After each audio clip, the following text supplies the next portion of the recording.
गरीब लड़की की कहानियाँ है। कहानी एक गरीब लड़की की है जो एक बड़े घर में काम करने जाती थी। उस घर में सभी कामों को अच्छी तरह से करती थी और सभी लोगों का सम्मान करती थी।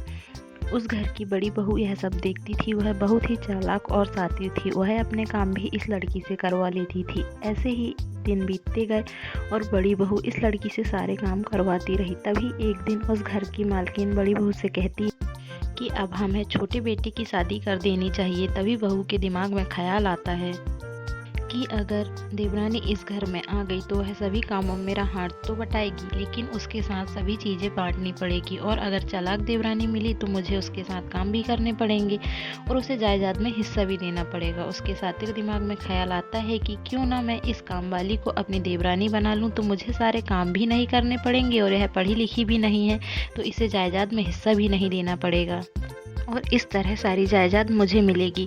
बहू इस ख्याल को पूरे करने में लग जाती है और वह गरीब लड़की से कहती है कि क्यों ना तुम इस घर में बहू बनकर आ जाओ तो कितना अच्छा रहेगा। तो इस घर के सभी काम को अपना समझकर करती हो और सभी को कितना अपना समझती हो। इतने में वह लड़की कहती है, नहीं, मैं इस घर में कैसे आ सकती हूँ? मैं एक गरीब लड़की हूँ और आप बड़े लोग हैं। आप यह क्या कह रही हैं मैडम? लड़की मजबूरी में आकर हाँ कह देती है।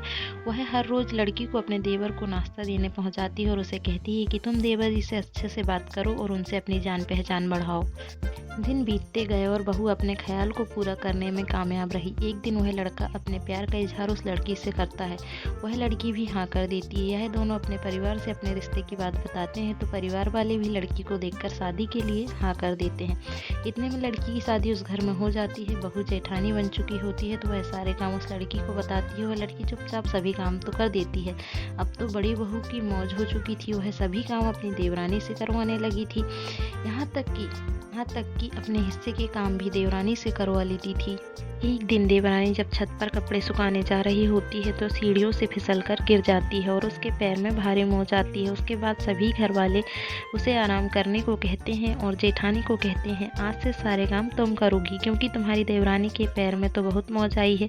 उससे घर के काम करते बनेंगे नहीं। कुछ दिन से आराम करने दो, तब तक घर के सभी काम तुम संभालो। यह सुनकर जेठानी को थोड़ा गुस्सा आता है पर हाँ बोल देती है। मजबूर है, क्या कर सकती है। कुछ दिन तक जेठानी को सारे काम करने पड़ते थे। काम करती है पर उसे काम करने में बहुत गुस्सा आता है, पर वह किसी से कह नहीं सकती। दिन बीतते गए और जेठानी को सारे काम करने पड़ रहे थे तो जेठानी की कमर तो काम करने में टूट ही गई थी। तभी वह वहाँ देवरानी को आते देखती है। देवरानी सही सलामत अच्छे से चलते हुए आती है। तब वह समझ जाती है कि यह मेरी देवरानी की कोई चाल है। वह अपने देवरानी से कहती है, तुम तो अच्छे भले चल रही हो, तुम्हारे पैर में तो मोच आई थी। तभी देवरानी कहती है, दीदी मैं जिस दिन से इस घर में आई हूँ तब से सभी काम मैं ही करती हूँ, यहाँ तक कि आपके काम भी मुझे करने पड़ते हैं। तभी जेठानी कहती है कि तुम्हारी सच्चाई मैं अभी घर वालों को बताती हूँ। तब देवरानी कहती है कि दीदी घर पर तो कोई नहीं है, यह सिर्फ आप जानती हैं कि मैं ठीक हूँ। घर वालों को यह बात नहीं पता है। पहले मैं घर की नौकरानी थी तो सभी काम करती थी, लेकिन अब मैं इस घर की बहू बन चुकी हूँ और आप अभी भी मुझे नौकरानी समझती हैं। इतना कहकर देवरानी वहाँ से चली जाती है। जब शाम को सभी लोग घर वापस आते हैं तो सास घर की चाबी देने के लिए हाथ बढ़ाती है। तब बड़ी बहू आकर कहती है कि घर की चाबी तो मुझे ही मिलनी चाहिए क्योंकि मैं इस घर की बड़ी बहू हूँ। सास बड़ी बहू से कहती है, बहू तुम बड़ी हो लेकिन घर की सारी जिम्मेदारियां तो छोटी बहू ही संभालती आई है और चाबी लेने का हक भी छोटी बहू ही रखती है। इस तरह घर की चाबी अपनी छोटी बहू को दे देती है और वह देवरानी को घर से निकालने की सोचती है। तभी वह देखती है कि उसकी सास देवरानी को सोने के कंगन अलमारी में रखने के लिए दे रही होती है।